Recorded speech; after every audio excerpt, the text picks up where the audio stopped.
ব্যবস্থা যখন সব হয়েই গেছে, তখন আর দেরি করাটা ঠিক হবে না। হ্যাঁ হ্যাঁ, এসো সবাই, কাঁধে কাঁধ মেলাই।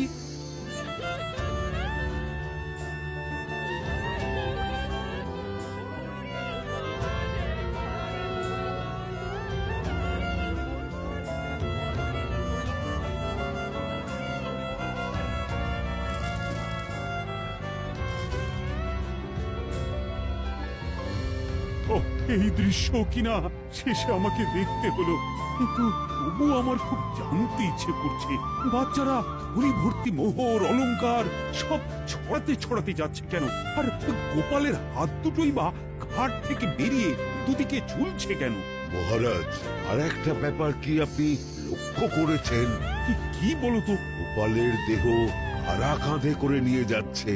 হ্যাঁ হ্যাঁ, ওই তো মন্ত্রী, সেনাপতি, জ্যোতিষী আর পণ্ডিত।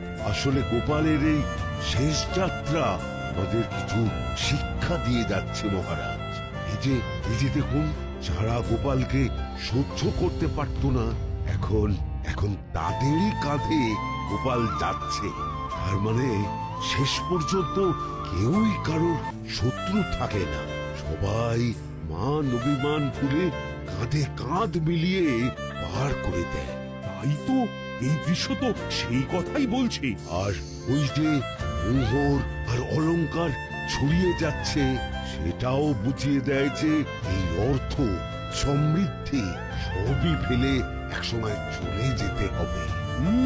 কি ভীষণ সত্যি। দুটো খালি হাতও বুঝিয়ে দিচ্ছে, খালি হাতেই আমরা সংসারে এসেছিলাম, আর খালি হাতেই আমাদের যেতে হবে।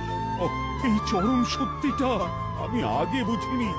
গোপাল, গোপাল, তুমি মরে গিয়ে আমাকে চরম শিক্ষা দিয়ে গেলে। কিন্তু এখন শিক্ষা পেলেও গোপাল তো আর ফিরবে না।